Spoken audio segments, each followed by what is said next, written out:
Here is how to use the sustain pedal on the piano. I'll show you why we use it, when to use it, how it works, and how to avoid mistakes that a lot of beginners make. So let's start with why we use the pedal. Well, there's three reasons. The first is that you can move your hands from one place to another and have the sound continue to ring out. Let me demonstrate.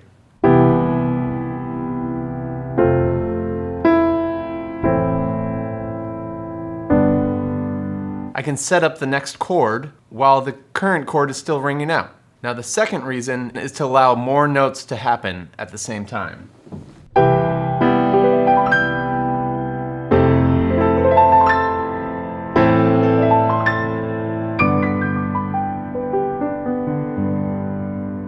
the third reason, it just sounds really good. I call it a magical vibe. But there's a reason for that, which is called sympathetic vibrations. When you play one note, other notes will ring when one plays. When I play this note rings. Or this note. So, when we have the sustain pedal, lots of notes can resonate and we have a more, what I call, magical sound.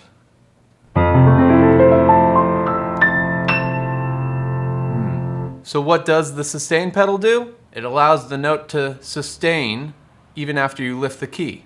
When you push down a key, the damper goes up, and then when you lift the key, the damper goes back down.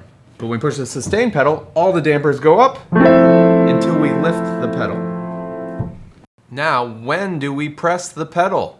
Typically every time the chord changes, so we hear each chord on its own. Sheet music will tell us when to use the pedal, which is indicated by this line right here. And they'll even tell us when to lift the pedal with these little caret things or by these little asterisk looking things. Now let's talk about the biggest mistake people usually make when they start using the pedal, which is very simple, that their foot goes down the same time the note goes down. This is a foot. Let me show you what that sounds like.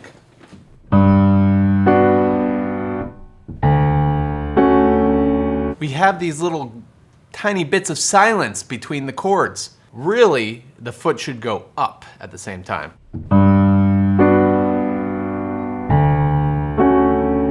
It's subtle, but it sounds way better. Here's another mistake people make, which is that their hand comes up before the foot goes down and they don't catch the note, like this.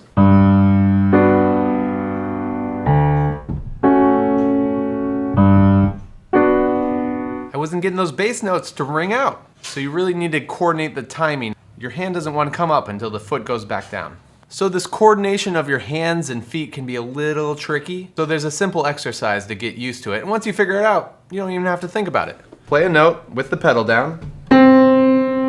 Lift your hand up. Play another note. Lift your foot back down. Lift your hand. You could do it with chords. Up, foot down, hand up. Foot up, down, hand up. And then, when I'm going foot up, down, when we go up, down. Foot up, down, hand up.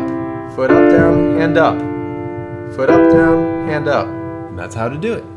The final tip I will say about using the pedal is that we want to use our ears to hear what it's doing. If there's that silence, we hear it and say, hey, maybe I lifted my pedal too early. And if we don't lift the pedal, you hear what that mess of notes sounds like. Kind of like this.